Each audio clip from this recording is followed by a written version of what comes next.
15 years of marriage, and Mengyi has kept a flamboyant young woman outside. She came to me, holding her belly, demanding her position. Being half a life in the grave, and without a son to carry on the family name, why should you keep your position as the mistress? I, with interest, asked Mengyi, who was standing behind her. Tell me why. He didn't dare to speak. With me, the daughter of the Meng family, having turned the tables, even the little girl had to cry in a much softer voice. Every 15th of the month, without fail, I accompany my mother-in-law to the Gua temple to pray for blessings. At this age, there are too many things I can't let go, so I entrust them to the gods and ancestors, praying from the bright sun to the setting dark gold. I, having no regrets in life and no further wishes, often retreat to the backyard, listening to the wind and clouds, passing the time. But once, I met an interesting young girl in the pavilion where I often brew tea. She was holding a bowl of bird's nest porridge, served by her maid, and her eyes curved as she said, "He always worries for nothing." With such a big Gua temple, could we and his sons still go hungry? As she spoke, she casually caressed her barely showing belly, her face radiating the softness and joy of becoming a mother for the first time. Noticing my gaze, she shyly nodded at me. Then, in an offhand manner, she asked, "Lady, how old are your children? Have they ever troubled you like the little one in my belly, making you lose sleep and appetite?" Every lady in the capital knows that I, Su Jinhua, cannot bear children, and there are very few who would dare to bring up such a touchy subject. Yet in her eyes, there was only calmness, waiting eagerly for my response. I smiled faintly and politely replied, "My luck is limited, and I have not given birth." She seemed to sigh regretfully. "That's truly a pity. Being a mother is such a blessed thing." Seeing that I simply smiled without replying, she continued to speak. "The Gua temple is very effective for praying for children. If a husband and wife go together and hang a prayer banner, they will surely have their wish fulfilled. I came to offer thanks for my own wish that was granted. Would you like to try?" My heart gave a slight tug, and I gave her a deep look. I cannot bear children, but my husband doesn't want them either. Otherwise, taking a few concubines would not be difficult. Her smile stiffened, and she forced a smile. "Your husband must love you very much." Yes, Mengyi once loved me deeply. In the 3rd year of our marriage, when the imperial doctor determined that I could not bear children, I tentatively asked for a divorce. Mengyi stormed into the palace like a madman, kneeling in front of me with bloodshot eyes, vowing, "I only want Jinhua. I'd rather be childless. If I have any second thoughts, may I not die a peaceful death." I was at peace, never once feeling troubled about not having children. He kept his promise, and no one was added to the rear courtyard. Time flew by, and life was already half over. It was almost laughable to be pricked in the heart by a young girl talking about children. As I helped my mother-in-law down the mountain, that young girl happened to board the carriage that came to pick her up. The carriage was grand and magnificent, rivaling the Grand Tutor's residence. The servants attended to her with the utmost care, every word and action carrying the phrase, "Master's instructions." She was clearly a woman cherished and adored by her husband. Only the ornament hanging from the corner of the carriage canopy caught my eye. It was the peace lock that my mother-in-law had prayed for Mengyi last month and had repeatedly asked him to carry with him, but he kept saying he didn't know where it was. My mother-in-law clearly saw it too. She quickly stepped in front of me. "Jinhua, mother is a bit tired. Could you help me rest for a while over there?" I withdrew my gaze, pretending I didn't see the blatant palace coup she was trying to pull. All right, at middle age, maintaining face is most important. The young girl didn't understand, but as the mistress of the household, I certainly did. When Mengyi returned, I was holding a military book, repeatedly contemplating the 36 stratagems. Winning without bloodshed, the best tactic is to attack the heart. "Why are you reading military books again?" He casually grabbed the book from my hands and held my hand. "Are you tired today? Did you miss me?" I looked at him absent-mindedly. I wanted to find even a hint of a crack on his face, one that had been favored by time. But there was nothing. After years of navigating the political seas, he had become calm and experienced. He was no longer the youth whose emotions were written all over his face. In his deep eyes, there was nothing but me. Only, on the wide sleeves of his green robe, a small stain of something gave it away. When he wasn't paying attention, I discreetly smelled it with my fingers. It was crab roe. That young woman had once said to her maid with a face full of spring, "My husband can't stand the smell of crab, yet I happen to love it." He promised me that today, when I return to the mansion, he'll reward me with a whole bowl of crab meat that he himself peeled. He had come back so late because he had been peeling crab meat for her. I also liked eating crab meat.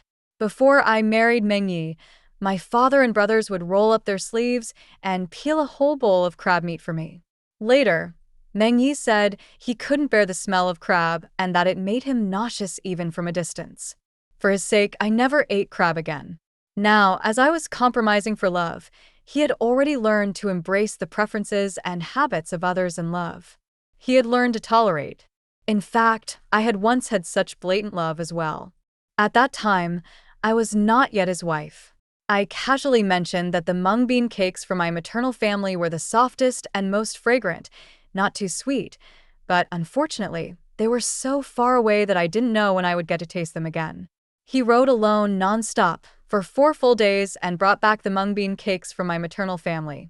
I, who had always been doted on by my father and brothers, never lacked love, but I was still moved by the sincere and passionate care of that young man. All these years have passed, and Meng Ye's way of loving someone has not changed in the slightest. But the one he loves is no longer me. My heart is heavy, and my eyes feel dry. It's all broken. His hand, which was stroking my long hair, paused. "What?" I smiled faintly. "The mung bean cakes you brought me that year, holding them to your chest, they still ended up crushed into crumbs after the long, bumpy journey. Meng Yi, do you think that if we had a child, things would be more complete?" He met my gaze, but his eyes shifted awkwardly to the side. "Stop overthinking. If you want mung bean cakes, I'll send someone to get them for you tomorrow." Times have changed, and I no longer eat mung bean cakes. Only a young, inexperienced girl could be made to smile with just a bite of one. As for me, I disdain trying to find traces of love in a place where there is none. He thought I didn't know, but just 15 minutes ago, he had gone to his mother's courtyard to give the woman outside and the unborn child a legitimate identity. And his mother had responded with 4 words. "Let the mother keep the child." "Master, there is an urgent matter at the Document Academy." Meng Yi glanced at me indifferently. "Madam, rest early. I'll be back soon." He wouldn't be coming back. That was the warning the woman outside had given me. I turned and called upon the guards sent by my maternal family, who had come to protect me. Anyone who's been on the battlefield knows that if you want to, there's nothing you can't find out. Find out where Master has been recently. Be discreet and don't alarm anyone. He looked at me in surprise. I've been married to Meng Yi for 15 years. We grew up together and have been inseparable for 30 years. I would never suspect my powerful brothers of rebellion, but I would never believe that Meng Yi would betray me. It's precisely because of this that the betrayal, when it comes from someone so close to you, hurts even more. At the back gate of the Document Academy, there's his spare carriage. You can easily follow it. Once a person accepts reality and lets go of their emotions, their mind becomes exceptionally clear. Meng Yi spent every day at the Document Academy, and how could he have kept a living person under my nose? Most likely, he had swapped things out there and sneaked away. I wasn't wrong. Just a few short days later, I found out everything about the girl he was hiding in the Western District. Even the details of her 3 generations of ancestors were laid out on my desk. She was the illegitimate daughter of my older brother's former deputy, Wen Yunyang. Now in the prime of her youth, she was riding in the countryside and had fallen into the arms of Mr. Meng. An illegitimate daughter, struggling and enduring humiliation from her legitimate sister and the main wife, had fled the city to seek a way out. Meng Yi pitied her, so much so that he took her to his bed, bought her a 3-section courtyard, and her servants outnumbered even mine. The young girl's love is bold and domineering. She is eager to prove that she is more important than the aging first wife. So, on my birthday, she developed a high fever. On the anniversary of my father and brother's death, she fell into water. When I hosted a banquet, her house caught fire. Again and again, she forced Meng Yi to make the choice to betray me. She even knew I had a pair of South pearls given to me by the Empress, so she insisted on having a pair of South pearl earrings from Meng Yi. Even though it wasn't the pearl harvesting season, even though South pearls were strictly reserved for the royal court, Meng Yi, the respectful grand tutor, still overstepped his boundaries and spent a fortune to find her a large pair of pearls. It took him 3 months to personally set them into the earrings as a birthday gift for Wen Yunyang. When Yunyang had flaunted them in front of her legitimate sister, saying that an old woman like me wasn't worthy of such a precious thing. Only she, with her youthful beauty, could truly wear them to their full brilliance.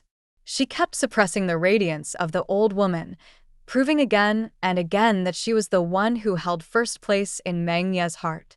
And Meng Yi, from start to finish, was knowingly indulging her. Though I had long suspected, the truth of how the heart can change is still cruel and repulsive, and there's still a hidden ache in my heart. My youthful affection, too, had one day faced swallowing needles and swords. But I, Su Jinhua, have never been one to suffer loss.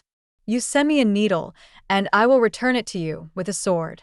It was just a pair of East pearls, and I have even bigger ones. The problem is, he made me pick up the things that others no longer wanted. Before last year's birthday, Meng Yi had been pestering me for a long time, asking about the popular styles, shapes, and craftsmanship of earrings in the capital. I couldn't stand his persistent questioning, so I asked him what he was planning to do. He rubbed his nose and muttered, feeling aggrieved. I just wanted to make a pair of earrings for you with my own hands. Why couldn't you just pretend you don't know?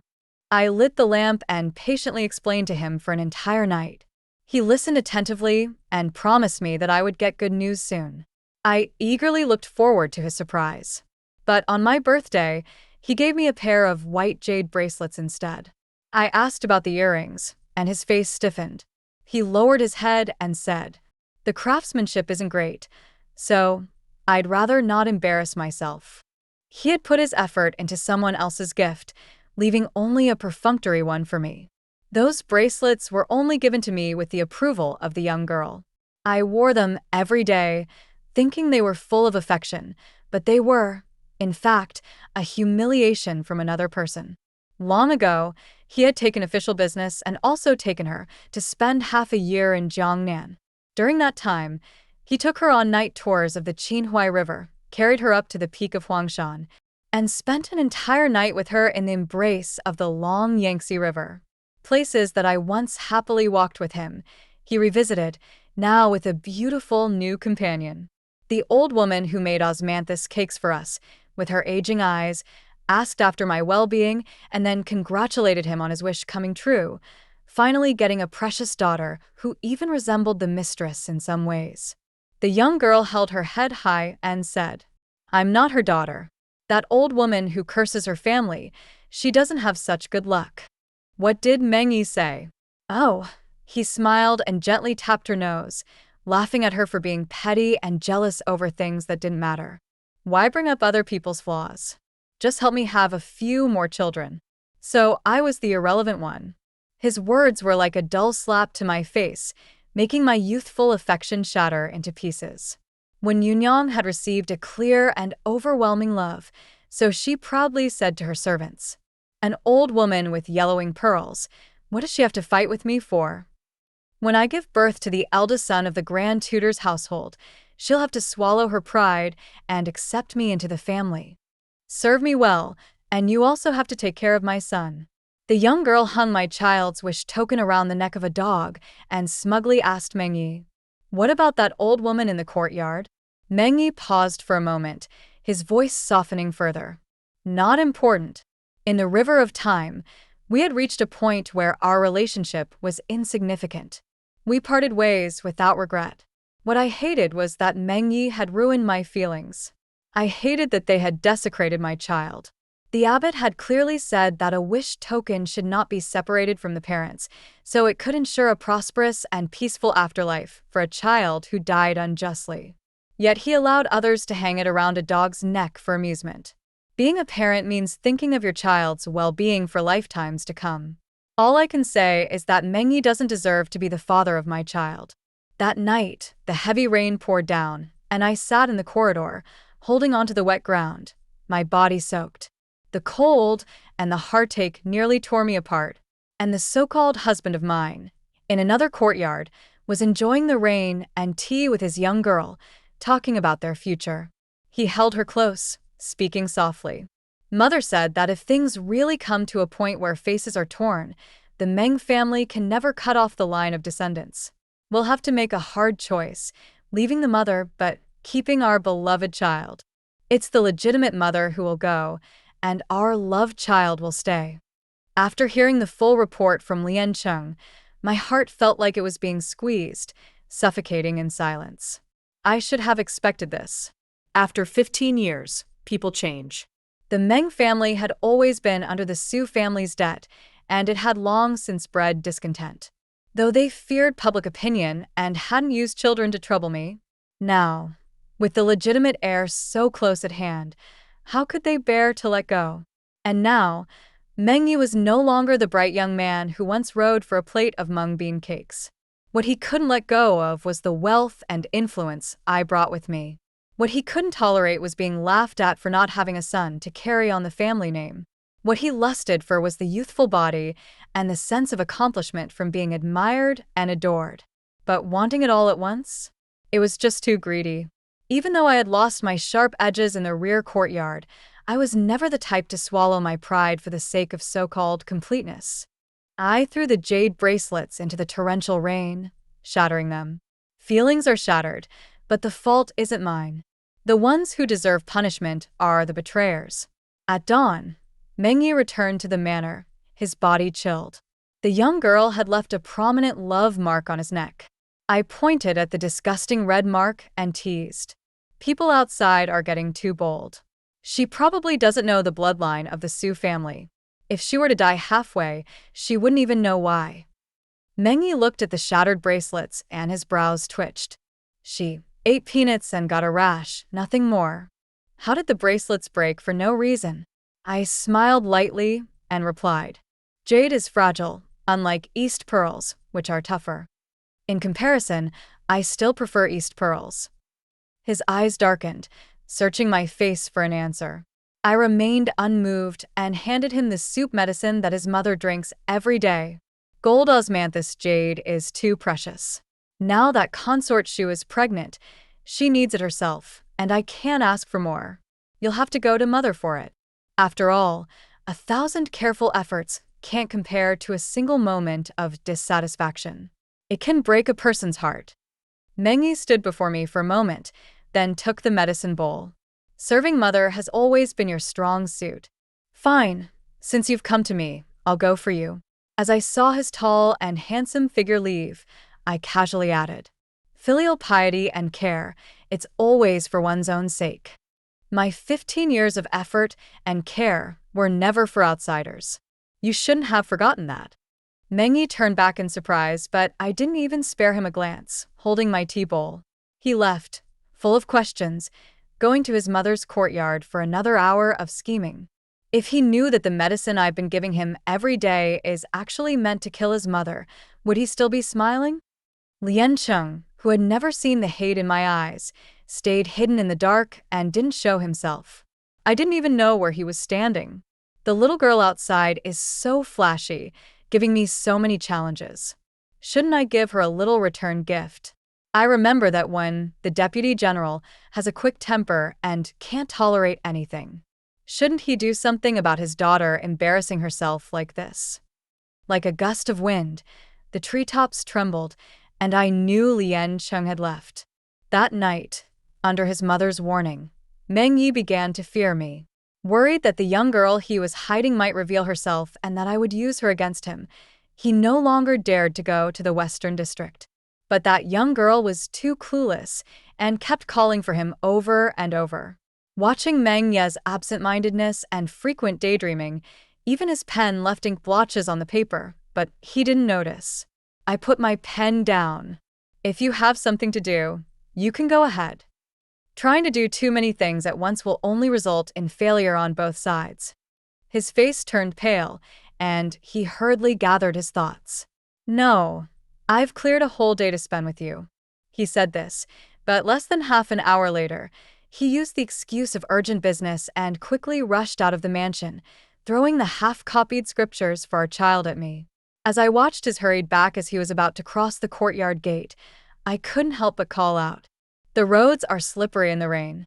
Be careful with every step." At our age, it's hard to make sure everything goes smoothly. If you really fall, everything will be lost. He hesitated for a moment, then resolutely walked away. I withdrew my gaze, my tone cold. I hope you don't do something foolish in the name of love. Meng Yi did not do something foolish. His young girl was intercepted by the legitimate mother and the sisters in the house in the middle of the street. She was forced to kneel, slapped hard across the face, and her once beautiful face quickly became disfigured. The crowd watching hurled dirty words at her, demeaning her to nothing. What kind of daughter comes from such a mother? They're both just bedwarmers. Too bad she didn't inherit her mother's good fortune. Madam Wen was generous, even giving her a concubine status, unlike her, who shamelessly parades herself as a mistress. If it weren't for her quarrel with the miss of the Shangshu family, who would even know that the most prosperous courtyard in the Western District houses a fox-like concubine? Even the Wen family, a family of military officers, has produced such a disgrace. In an ordinary household, they'd have hanged her to correct the family's morals.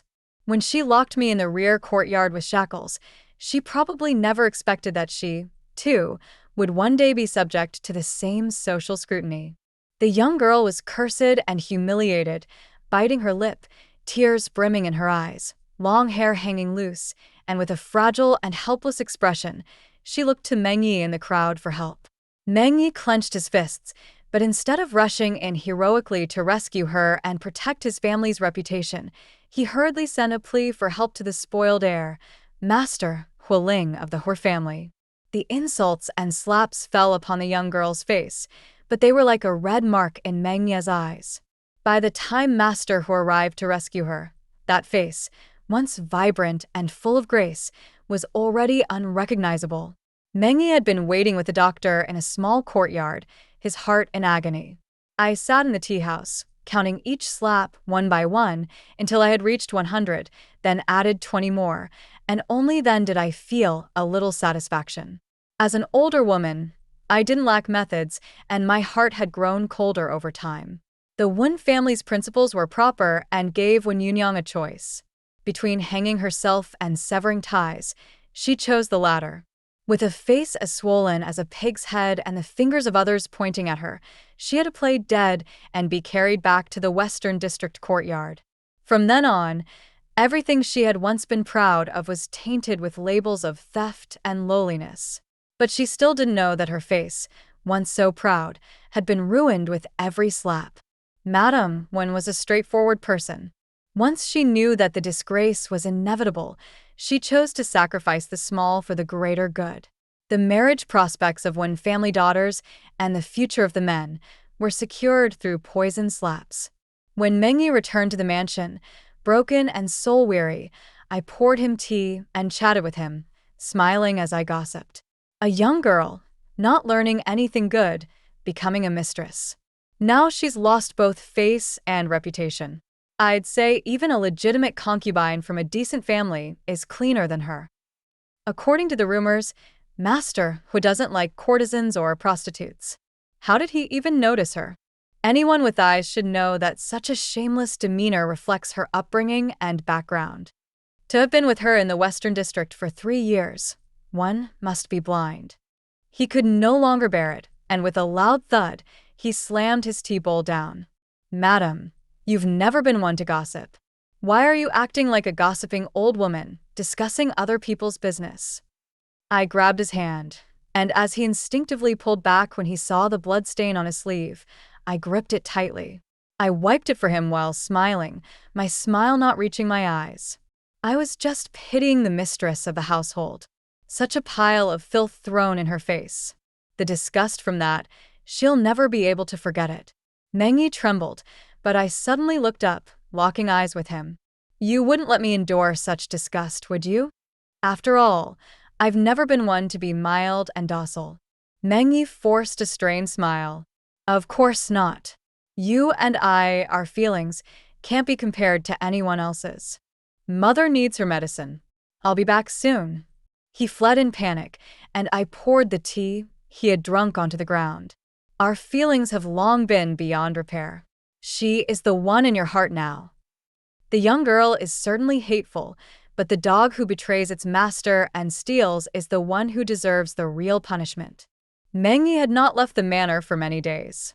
The young girl's valuable medicinal treatment had been used, but it still couldn't save her once beautiful face. Mengyi was anxious, and during the time I was busy praying for our child, he secretly left the manor to show his concern. In the private room of the Drunken Fragrance Pavilion, the young girl, veiled, sobbed and clung to Mengyi, desperately acting coy. You said I was soft and fragrant, that you almost wished to die in my arms, didn't you? Why have you been avoiding my bed for days? Do you dislike the scar on my face? Mengyi continuously soothed her. Nonsense. Even if there's a scar, you are still my irreplaceable treasure. The young girl softly hooked her arms around his neck. You sleep beside that old woman. Don't you feel disgusted? Don't you miss me? Do you know how much I long for you? Silly girl, you're the only ones in my heart. It's just a temporary measure. Bear with it for a while. She's a fierce tiger. How could I not be cautious and let you fall into her clutches? He gently pampered her, lovingly tearing strips of roasted duck meat, meticulously placing them in her dish, and then feeding her one bite at a time with a smile. The young girl, having gotten a piece of candy, smiled and leaned her head back, grinning. Well then, you must not feed yourself to the old tiger. You're mine and only mine. She stood up, holding the hem of her skirt, and twirled around. Look, does this outfit match my East Pearl earrings? They say these pearls are even bigger and shinier than eyes. Next time we're intimate, I'll let you use your tongue to take them off for me. Mengyi paused while tearing the duck leg, suddenly yanking her into his arms, and just as he was about to kiss her ruby lips, he lifted his eyes and saw me standing in the doorway, smiling. He froze, his body stiffened, staring at my smiling face, panic written all over him. At that moment, the young girl still pouted, clinging to him while teasing. You're really being reckless. This place is a bit too shameful, don't you think? Well, don't blame me if I end up quietly biting you, just like on the ship. If the old woman finds out, don't blame me. Noticing Mengyi's rigid and trembling state, she opened her eyes in reproach. But when she saw me, her face froze, and she quickly hid behind Mengyi. The scar on her face had been covered with floral designs, vivid butterflies blooming on her cheek, which added a touch of seductive allure. Her seductive tricks could teach any highborn matron a lifetime of lessons. No wonder Mengyi couldn't bear to part with her. I walked closer, and in Mengyi's fear, I spread my palm. My East Pearls, you gave them to her? Then today, can you return them to me? I appeared calm and even had a slight smile at the corner of my lips. But Mengyi's pupils constricted, and in a split second, he moved in front of Wen Yunyang, stuttering. Jinhua, how did you get here? Have you had lunch? Would you like something to eat? The young girl nervously bit her lip, clutching Mengyi's sleeve, afraid I wouldn't notice the relationship between them. I asked again, will you return them to me? Before Mengyi could respond, Wen Yunyang knelt before me, pulling at my sleeve as she cried, as if her mother had just died. It's all my fault, sister. Please don't blame my husband. I insisted on having a pair of East Pearl earrings as a birthday gift, forcing my husband to spend thousands of taels of silver to buy the pearls.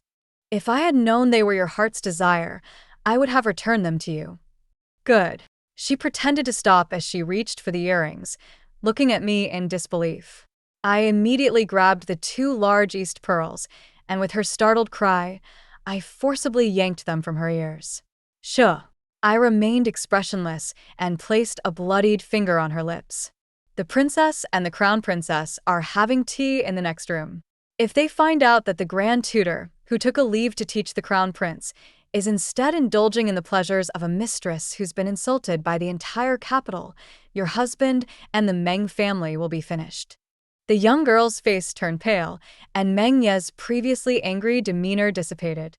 Gazing at their pale faces, I smirked, but my eyes were colder than ice.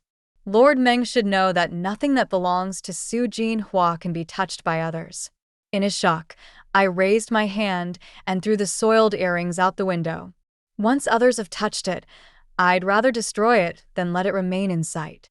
He trembled and seemed to want to speak, but I silenced him. Tell your little girl not to go around calling me sister. This pile of filth in my face is already disgusting enough. Do you want me to hold on to it? I turned and grabbed the sobbing, lip-biting young girl by the neck. Next time, when you send a message asking me to come watch the show, can you be a little more open about it? I can bring more people and catch your husband red-handed. Then, in a voice that both of us could hear, I whispered, his skills in bed aren't anything special. You're just easy to please, taking everything he offers. She was forcefully thrown to the ground, and in Meng Ye's coldness, she covered her mouth and suppressed her cries, fearing that others would notice. Meng Ye stirred, wanting to approach me, but under the murderous gaze I gave him, he didn't dare move an inch. Anyone who touches filth is filthy. In reality, the young girl never sent anyone to find me. It was just that she disgusted me, and naturally, I used Meng Ye's hand to give her a slap. But that's not the most important thing. After all, an unfaithful man deserves death. I've never been one to show mercy to the weak and always adopt a policy of kindness toward the powerful. This is not the way the Su family fights on the battlefield. Half an hour later, Meng Ye stormed into my courtyard. The princess and the crown princess weren't even at the tea house. You lied. I faintly responded with a simple, oh. Did I miss? Who knows? Meng Ye was shaking with anger. Why do you have to be so aggressive? You made Yunyang lose face and even caused her to miscarry. Are you happy now? I raised my eyes in confusion. Does a concubine who is slapped in the street still have face? Do you know whose child is in that woman's belly now? The one who has spat on and shamed the Wen family? Who else will be dragged down to the point of being laughed at like that? His face changed, but he grew even more defiant. I don't understand what you're saying, but it's wrong for you to cause Yunyang to lose the child by bringing trouble to her. I couldn't help but sneer. So, when she crawled into my husband's arms and bit your ear, that wasn't wrong? Fine, it's all my fault. I should have closed my eyes and not seen anything. After all, it's very painful to look at. Meng Ye felt the sting of my words and frowned, glaring at me coldly. Men have to deal with social events and play their part. It's inevitable. Why must you be so petty and ruin your own dignity? After all these years, even though you've had no children, the Meng family's rear courtyard hasn't taken in anyone else. You should be content. Anyone else would have divorced you by now and remarried. He stood there, his entire body frozen in anger, looking unlike the gentle man I once knew. There was no guilt or gratitude left in his eyes. I, too, had no patience left for him. So, do you want to be that anyone else? Take a concubine and give that child the position of legitimate heir? My anger surged, no longer able to be suppressed, and it erupted in a cold roar. If it weren't for the Meng family being in dire straits all those years ago, and me riding thousands of miles to the frontier to ask my father and brothers for help, how would that child's blood have been spilled? My Su family's rescue of the Meng family has now turned into a blade that you, Meng Ye, are using to stab me. You've turned gratitude into resentment, and I can't believe how vividly you've acted out this little act of betrayal. No one asked you to do these things, to use kindness for revenge. I've already repaid you with half my life. You shouldn't make me the one to end your Meng family's line. We parted ways in anger, and Meng Ye retreated to his mother's courtyard. Lian Cheng appeared from the shadows. If the young lady wants a divorce, Even if the master and young master are gone, the Su family will never let you suffer. I laughed coldly and shook my head. A divorce? Everything Meng Yi has now, my father and brothers earned with their military achievements. If I leave, I should return everything and make them return to their original state. I withdrew my gaze and sighed. 10 days, just 10 more days, and then I won't have to endure anymore. Before that, I must first eliminate the Meng family strategists.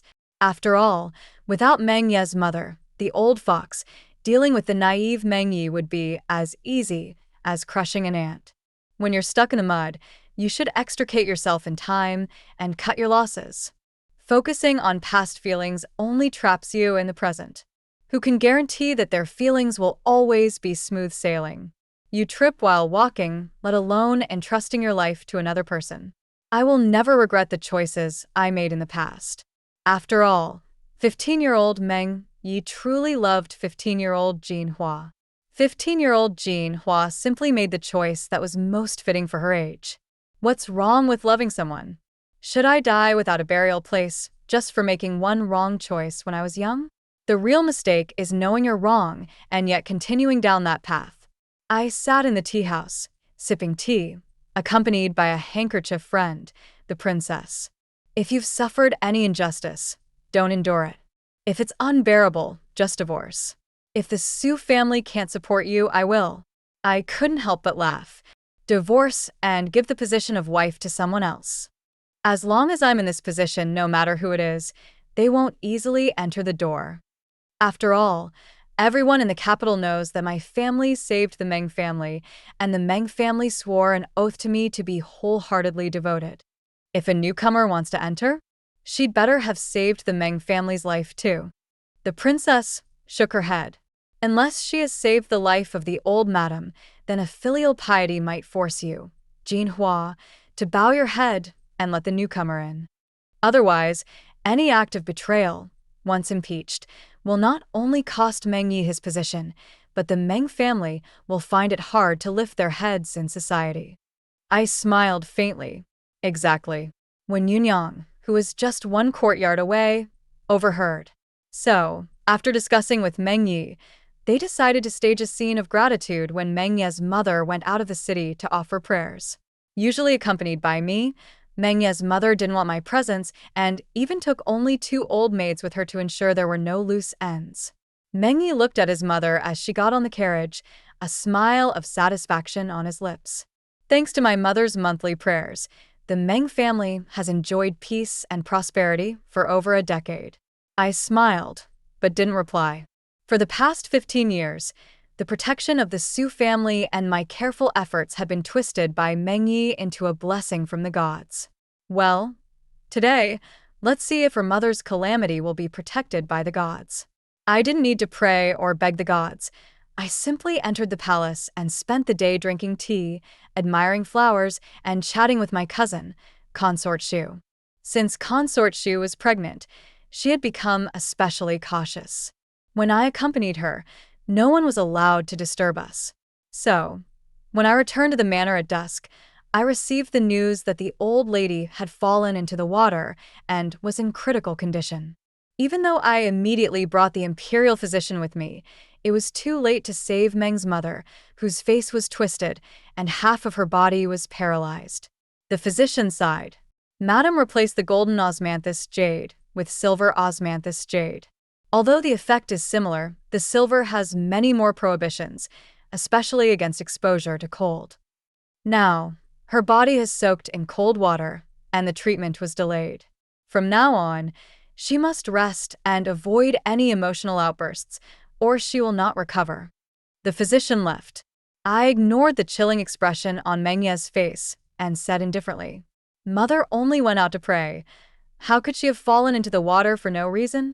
Meng Yi opened his mouth to speak, but couldn't find the right words. After all, according to their plan, the bandits blocking the road were real, and when Yunyang, seeing the danger, had fled at the last moment. Meng's mother was saved only because the maid accompanying her sacrificed herself, jumping into the water to save her life. Thankfully, she could swim. Otherwise, today the Meng family would be in mourning. Filled with rage, Meng Yi had no outlet and used official business as an excuse to go west of the city. That night, there were cries heard in the courtyard in the west. The young girl was kneeling, pleading for mercy, and after realizing what had happened, she turned the blame onto me. It's Su Jinhua. It's all her scheme. If she hadn't seduced me into using the life-saving favor to enter the Meng family and then killed everyone I invited at the ruined temple, my mother-in-law wouldn't have gotten hurt. Please, my husband, believe me. I only ran away to protect our child. It's her trying to get rid of my mother-in-law and using your hand to get rid of us both. You can't fall for her tricks. Meng Ye's hand gripped the cup so tightly that his knuckles turned white. Good. Su Jinhua, all these years I've underestimated you. You have no mercy, and now don't blame me for showing none. I couldn't help but sneeze. Is someone thinking of me? How unlucky. Meng Yi, fearing his young girl had fallen victim to my poisonous hands, surrounded her in the courtyard of the Western District, keeping her safe. I shrugged nonchalantly and said, "Why should I dirty my hands when others are already stepping in? There are only 2 days left in the 10-day countdown. I can wait." But Meng Yi couldn't wait. That night, he used the excuse of accompanying the crown prince for late-night studies to leave the manor. I pressed down on the leg of Meng's mother that hadn't yet gone numb, and when she cried from the pain, I smiled. My husband has been working day and night for the future of the Meng family. Mother shouldn't cling to him. She sobbed, watching as Meng Yi walked away. The concubine, Meng Xuefu, whom I had taken back into the house, sneered as she poured the hot medicinal soup into Meng's mother's mouth. Meng's mother rolled tears in her eyes, pleading with her, but Meng Xuefu showed no mercy. I've been tormented by my husband, treated like a servant, living a life worse than death, all thanks to the good match you paved for me. I wanted a divorce, but just a nod would have been enough for me to thank you. But you insisted on pushing me to this point. Jinhua was right. Relying on others is worse than relying on yourself. Once I take care of you, she'll give me my freedom. So, be good, don't make it hard for me, and don't distract my brother. After all, his plan to kill can't be delayed. Meng's mother was terrified but couldn't utter a word. I exchanged a glance with Meng Xuefu, and from each other's eyes, we saw the inevitable conclusion. That night, the courtyard was anything but peaceful. After a bowl of tea, I passed out cold. The maid who had served me for 10 years quietly sent away the rest of the servants and opened the back gate. When she and the man with the shaggy head entered my room, they found the bed empty. She panicked and lifted the blanket, but I was standing behind her, smiling. "Are you looking for me?" The man with the shaggy head turned around in surprise, and I knocked him out with a swift strike. Then, the bright light illuminated the face of the maid, Little Fish, making her look pale. What is the madam doing? Why are you disturbing the house in the middle of the night, bringing people into the courtyard? Meng Xuefu stepped forward from behind the man. Of course, I'm catching the traitor. You shouldn't have learned from your sister, not being loyal to your master. Jinhua isn't my concubine, and you can't scheme against her. Before Little Fish could argue, she was tied up and dragged away. When Meng Yi rushed in with a lantern, looking for the adulterer, I was already sitting with Meng Xuefu, playing chess under the lantern. One move, and she had lost the game completely. Truly, sister, your planning hasn't changed from the old days. You think 5 steps ahead. I admit, I lost fair and square. Meng Yi stood frozen at the door, his eyes searching around with deep affection. I smiled faintly and asked deliberately, "Are you looking for Little Fish?" He quickly masked his panic. "No, I just saw the lights on in your courtyard and came to check. Since there's nothing wrong, I'll head to the study."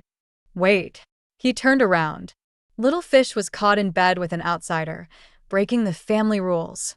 She has been dealt with according to the family's laws. I clapped my hands. A bloody body was brought before Meng Yi. He staggered back, terrified, vomiting at the sight of the mutilated corpse. If I hadn't been prepared, that could have been me. A woman of noble birth who loses her reputation, like his young girl, would be lucky to survive.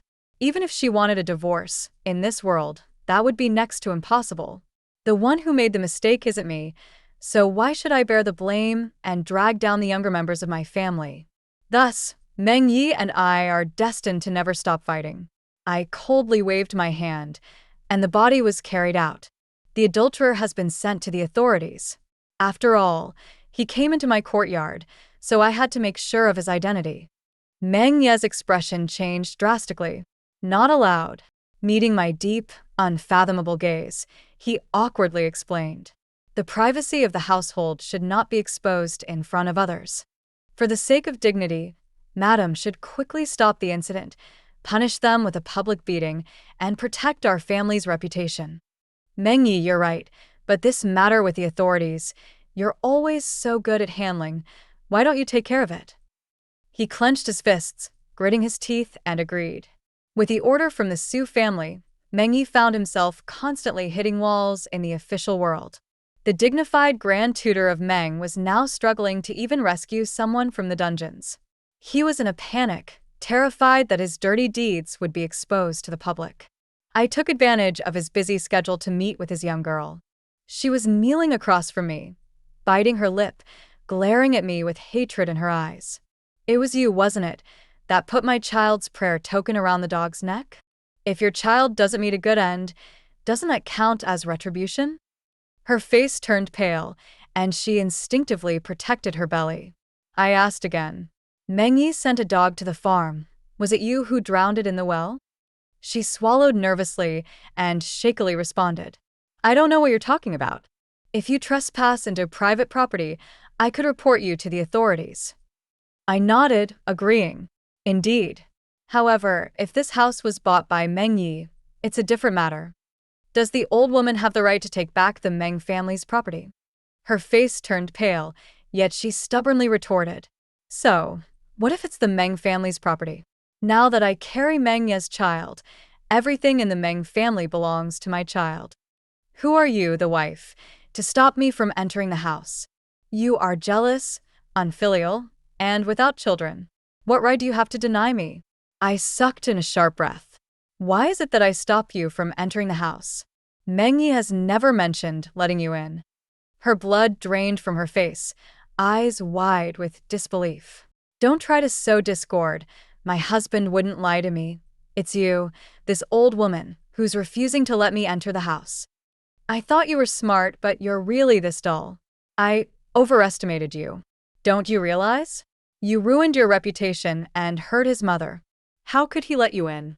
You're just here for mother to leave, child to stay, stealing a son for the noble lady, and you're not even worthy to be my rival. I was foolish to have come here. I turned to leave, laughing coldly, as I walked away. After the young girl cursed and went mad, she took a white silk ribbon and hanged herself, attempting to end her life to enter the Meng family. Meng Yi, in a panic, sent the second madam of the Meng family to plead with me. She tried to persuade me with kindness, advising me to turn a blind eye, to simply let her enter the house and settle things quietly. I, however, blocked her at the door with the excuse of praying for Buddha and locked myself inside the room, sharpening my knife in front of the Buddha statue. My dog died, and Meng Yi must avenge it for me, or I won't be appeased. If that happens, I might, for the sake of our 15 years of marriage, let you go with a lighter punishment. The women of the Meng family, acting like elders, were blocked at the door. After some argument, they left, muttering, "Don't regret this," as they left in a huff. By the next morning, the entire Meng family was in an uproar. After years of filial devotion that went unnoticed, a single cold face made everyone aware. They accused me of being unfilial, without children, and jealous. They even threatened that if I refused to apologize with tea, the Meng family would expunge me from the family records. Their actions were meant to make me feel guilty, with no escape, forcing me to give in and let them manipulate me. At that point, whether a concubine or a mistress, it would be perfectly logical for them to enter the household. I never realized that the Meng family people who used to flatter and please me were actually so shameless. They not only forgot the life-saving favor I had done for them, but even enjoyed their current wealth and luxury, daring to stand in front of me and call themselves elders, demanding that I kneel and serve tea. The shamelessness after love has run out is truly revolting. But I didn't stop them. In fact, I added fuel to the fire by placing the petition to impeach my general's household in the Hall of Tranquil Heart. I was surrounded on all sides, with no way out, as though I had no choice but to swallow my pride and make concessions. At this point, Meng Yi appeared again. He came bearing medicinal soup, pretending to be filled with guilt, trying to persuade me with kind words. Jinhua, don't make things worse. It's bad for your reputation. The reputation of the general's household, built over centuries, cannot be damaged by you alone. Give my son the title of legitimate heir, and I'll forgive everything. Oh, so your concubine becomes the main wife now? The Meng family truly goes to great lengths for their descendants. He tried to argue, but I slapped him hard, landing the slap where his shamelessness lay. How dare you mention the general's household? Your shame and your vows of loyalty were all ruined in the courtyard of the Western District. The once high and mighty Grand Tutor of Meng, now completely enraged by this unexpected slap, shouted, "Do you think the general's household can still be compared to how it was in the past? You've been acting high and mighty, playing the benefactor in front of me all these years. Aren't you tired? I've spent my life repaying you. What more do you want? Do you want me to make sure the line ends with no heirs? What's wrong with a man having 3 wives and 4 concubines? If you were a man, I'm sure you'd already have a house full of wives. But you're forcing me to be a saint. You've gone too far, and you're beyond redemption." From his bloodshot eyes and trembling hands, I finally heard his heartfelt words. Now that Yunyang is pregnant, whether you agree or not, the child of the Meng family will recognize its roots. I didn't argue, but in his furious stare, I gently grasped his neck and caressed the red mark left on his cheek by my slap. He tried to avoid me, but I held him by the chest, making him immobile. "So, Meng Yi, have you forgotten the vow you made in the palace? I'm sure everyone in the palace remembers it. You broke your oath. The heavens haven't let you die yet, but what if I do? Do you think the emperor will let you off?" He looked terrified, stunned, and disbelieving. At this point, it seems you've forgotten that I, Su Jinhua, was never one to be kind-hearted. My family has earned great merit with the emperor, and the proud and iron-willed Su family would not be denied a small request from the emperor. The Meng family, originally a family of criminals, now owes everything to my family's protection. And for those of us who live by the blade, none of us are saints.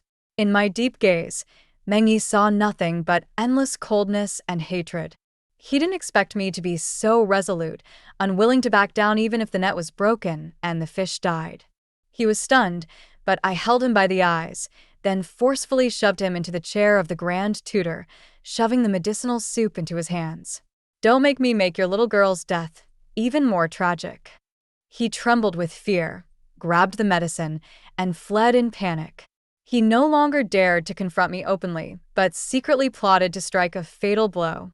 He hoped that I would never rise again in front of the royal family. I quietly handed him the opportunity on a silver platter. The princess held a poetry gathering, inviting Madame Chen from the censorate, Madame Wei from the duke's residence, and Madame Li, the minister of rights.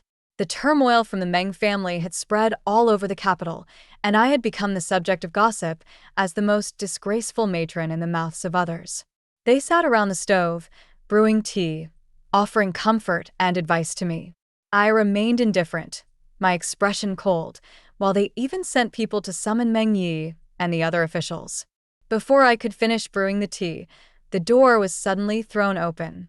When Yunyang dropped to her knee in front of me, tears streaming down her face as she sobbed, "Please, madam, for the sake of the child, let me." Halfway through her words, she froze. Because in this large tea room, I was the only one present. She had planned to confront me in front of the other madams, using the child in her belly to pressure and humiliate me, but now she was left dumbfounded. Under the weight of my sarcastic smile, her facade crumbled, and she quickly stood up, fuming. "You bitch. What's there to be proud of? 30 years old, and already faded. half of your life already buried. You've lived a cursed life, full of evil, and deserve to die, just like your father, your brothers, and your short-lived son. Now that the once glorious general's household is in decline, what right do you have to deny me entry? She was hysterical, and even her hairpin slipped from her head. I slowly walked toward her, still smiling, and gripped her chin. As she screamed, I gently adjusted her hairpin for her. So, after 3 years as a mistress, you finally think you deserve a position? Even scheming to harm the person who saved you, leaving the old lady bedridden, and you still won't repent. She glared at me, her eyes burning with fury. So, what if it's true? My husband believes in me and indulges me. What can you do? Do you really think a hen that doesn't lay eggs can dominate the Grand Tutor's household? What right do you have? I turned to look at Meng Yi standing outside the door and asked with interest. Meng Yi, tell me, what right does she have? Meng Yi stood in the doorway, his face cold as frost. Master Hua, who was with him, casually turned his head, pretending not to see. When Wen Yunyang saw Meng Yi, she immediately changed her expression. Husband, she says she's going to kill me and my child, and that I'll never enter the Meng family's gates, even if I die. Husband, I don't mind. As long as you love me and care for me, I'll be happy with whatever comes. But what about the child? I've lived my whole life as a bullied, illegitimate daughter. I don't want my child to be less than I was. He should have his own father, his own family. Meng Yi gave me a deep, searching look. My wife has worked hard for the Meng family. How can you attack her where it hurts? Wen Yunyang, sensing the moment, turned her head and grabbed my sleeve. Sister, I was wrong. I apologize to you, I'll bow to you. As long as you. Before she could finish, I simply pulled my hand from her grasp and she collapsed, her belly hitting the edge of the tea table. Meng Yi rushed over, holding her in his arms. The sight of the beautiful woman crying was truly heart-wrenching. Husband, it hurts so much. Sister didn't mean to, don't blame her. She just lost her own child, and she doesn't like my child with you. Please don't blame her. It hurts so much. Quick, call the physician, please call the physician. He was panicked, as if he were the emperor, demanding the imperial physician. My sarcasm was unmistakable. His disgust only grew. I always thought you were pretending to be noble and aloof, using gratitude as a weapon, showing a true noblewoman's virtue. But now, you're even worse than the women in the harem, more despicable than anyone. For the sake of my child, for the sake of the Meng family's future, I'm going to divorce you. Master Hu quickly tried to intervene, but it was too late. Meng Yi had already said everything. The greatest regret of my life is marrying you. If the Meng family has no heirs, you, Su Jinhua, will be the greatest sinner. You're ungrateful and jealous, and I'm justified in divorcing you. Master Hu was frantic. Be careful with your words. But I was direct and pulled out the divorce papers I had already prepared. Divorce? You're not qualified.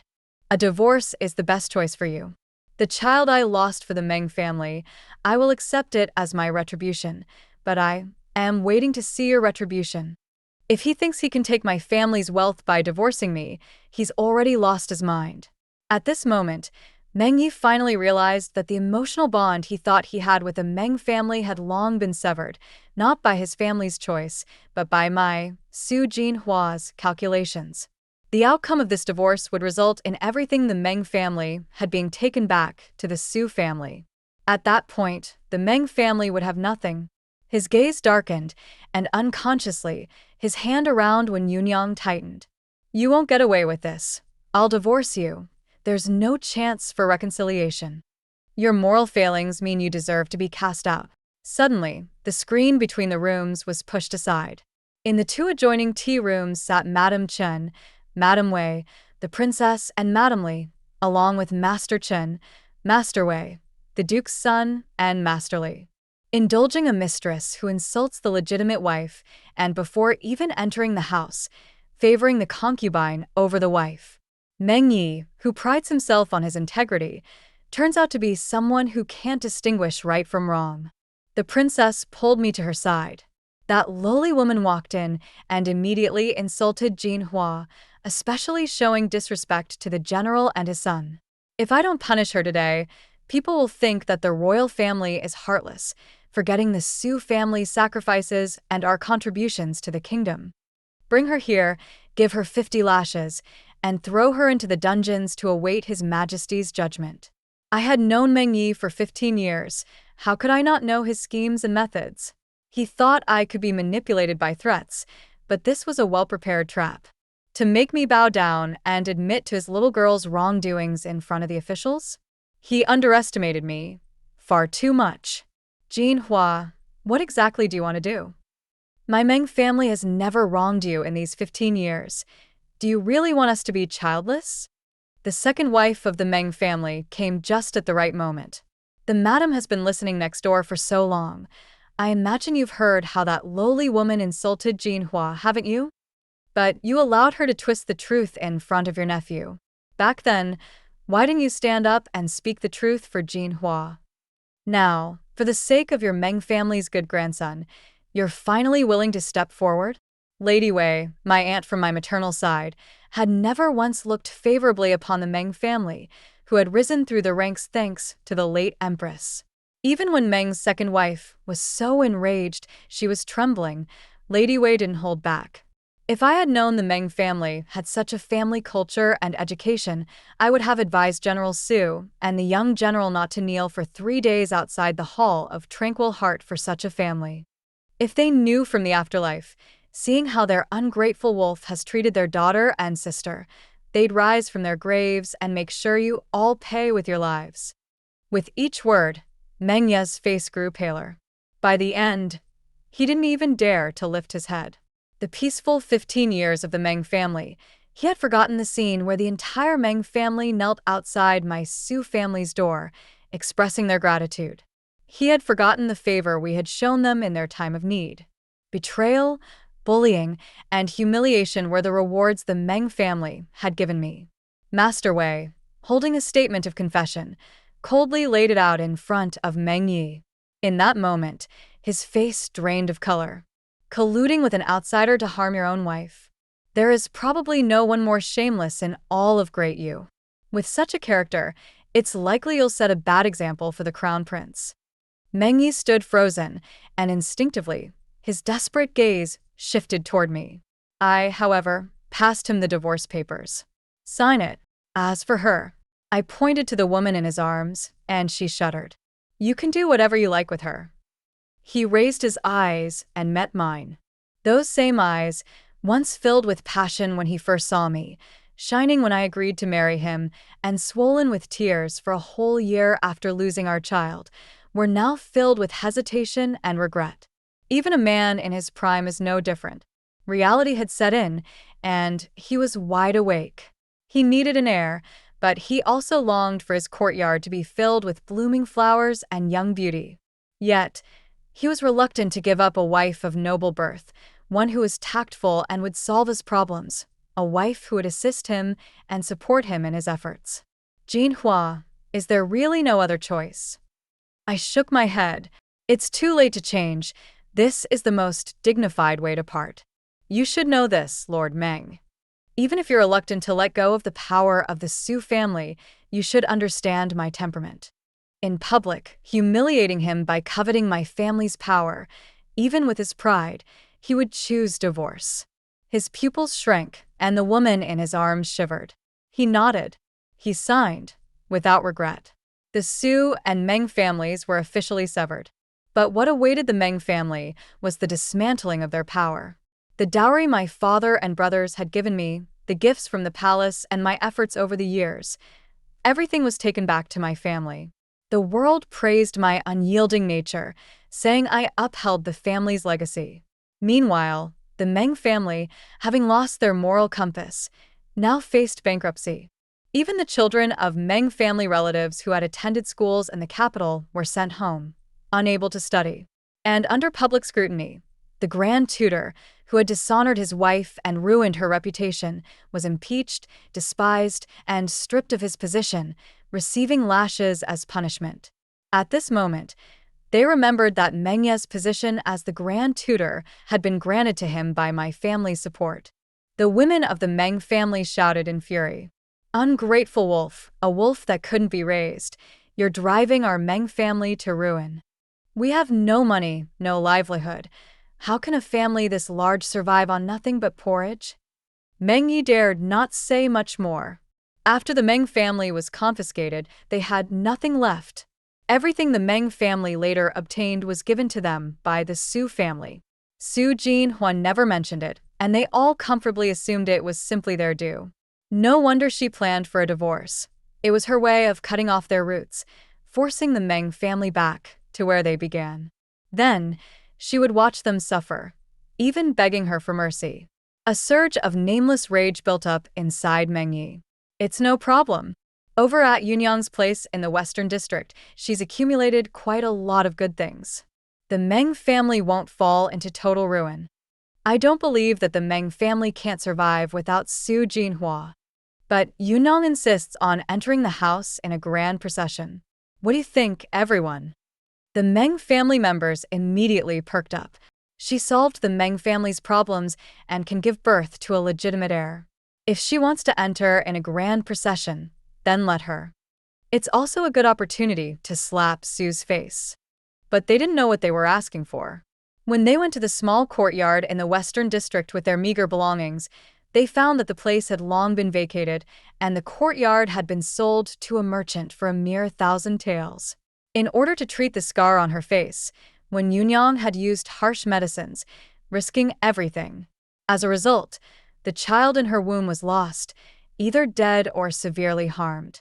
Now that the Meng family had fallen, and she was expected to support a whole family with her dwindling resources, she was unwilling to bear it.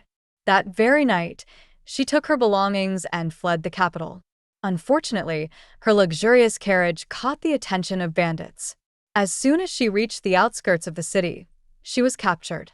The methods and tortures at Knife Edge Village were brutal. In just 3 days, she was reduced to a broken, bloodied corpse. "Good work, Lian Cheng. Having you by my side is the greatest wealth I could ever have." Perhaps I was mistaken, but my praise caused Lian Cheng's iron face to flush faintly.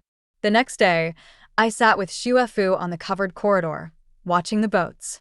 The Meng family has no hope of turning things around now. "Jinhua, you really are impressive." What was impressive? She was just an illegitimate daughter, easily eliminated without anyone noticing. The only reason it had taken this long was to deal the final blow to the Meng family. After all, the lust-inducing drug she added to Meng Ye's tea, mixed with mine, would make him truly incapable of having heirs. I had said it before, I would never allow him to step on my pain and have children and grandchildren of his own. I don't know when it started, but rumors began to spread in the streets and alleys that the legitimate wife of the Meng family had no children because Meng Yi had hurt his bloodline when the family was in trouble. This had nothing to do with Su Jinhua. Meng Yi could not bear such slander and, under the public gaze, sought out the best doctor. The result was a thunderclap to his heart. Meng Yi had damaged his roots and was destined to be without descendants.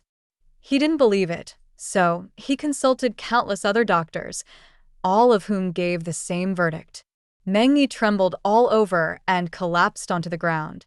All of his plans for the future of his bloodline turned out to be a joke. He had repeatedly blamed Su Jinhua for being childless, yet had treated her with disdain, all the while thinking that he could escape the consequences. Now he realized the very thing he had despised had turned back on him. The Meng family, once so willing to break ties with the Su family in exchange for offspring, was now being ridiculed by scholars for their lack of dignity. The betrayal and cowardice they displayed in the end made their fall all the more pitiful. Even Meng's relatives had turned their backs on him, taking the last of the family's wealth and returning to their ancestral home in Linyang. Upon hearing the news, Meng's mother died from grief, vomiting blood. The once proud Meng Yi could not bear the shame of being scorned by everyone. He became like a stray dog, shrinking into himself and waiting for death. Yet still, he was mocked and ridiculed by others.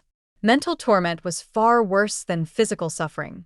The once energetic grand tutor of Meng, now aged, disheveled, and haggard, was a mere shadow of his former self. His misery was so intense that he decided to leave and head south to Linyang. Before he left, he knelt outside the Su family's gates, begging for a meeting with me. Holding the broken white jade bracelet and the East pearl earrings he had fought to retrieve after breaking his legs, he wept as he listed all the ways he had wronged and betrayed me. He spoke of how he had been aware of my sincere efforts for the Meng family and how he now sought a chance to make amends. It turned out that he knew everything I had sacrificed and done for him.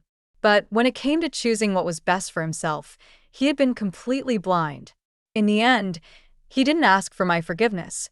He just wanted one last meeting to personally apologize. The heavy wind and rain battered his frail body as he stood there, but I didn't see him. The prodigal son returning after being abandoned by everyone, I was not his mother and would not forgive or show mercy. Holding Xuefu's divorce papers, I prepared her things. Are you truly going south to Jiangnan?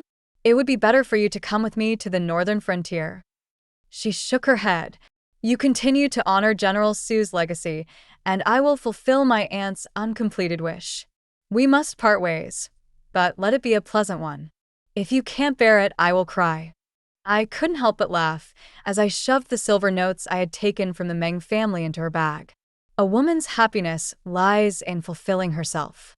May your life be as bright as flowers. May you live freely and joyfully. Such a good girl should never be anyone's pawn in the pursuit of power. She deserves to be the free wind, carrying the fragrance of flowers, blowing wherever she wants to go. 5 days after Xuefu left for the south, her faithless and endlessly entangled husband came to see me. If Meng Xuefu has realized her mistakes, she should apologize to Yun'er by pouring her tea. I'll forgive her and take her back, giving her the position of legitimate wife. Otherwise, with the current state of the Meng family, no one would dare take her as a concubine. I took a long spear and struck him so hard that his face turned purple. Where did this mad dog come from, daring to bark in my Su family's territory? Not only has Xuefu signed the divorce papers and rejected you, but even if she hadn't, I would have gone before the emperor to ask for her freedom. You're such a lowly person. If you want to see Xuefu, it will be in your next life. As I threw the heir to the Linyang estate out of my house, he continued to shout in disbelief. It's impossible. She's just an illegitimate daughter. Even becoming the heir's wife is an unimaginable stroke of luck. Why would she reject me? You've tricked me. I must see her. I must see her. When the heavy door slammed shut, I packed my bags to head to the frontier where my father and brothers had once served. Liancheng, standing behind me with his lips pressed together, had a barely perceptible smile in his eyes. I suddenly turned and looked at him. Are you proud of yourself? He froze, and his expression faltered.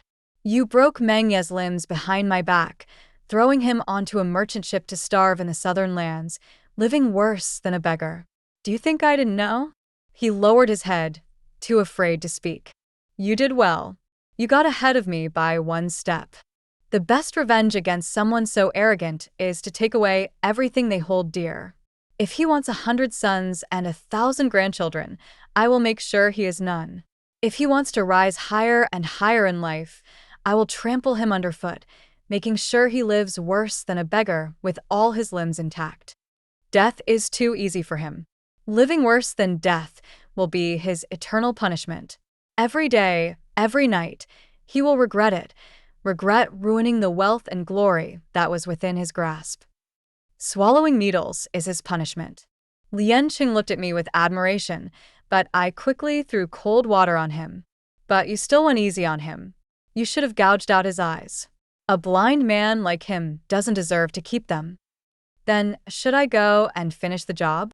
I suppressed a laugh and tossed the bundle into his hands. Tomorrow, we're heading north. I don't have time for such small matters.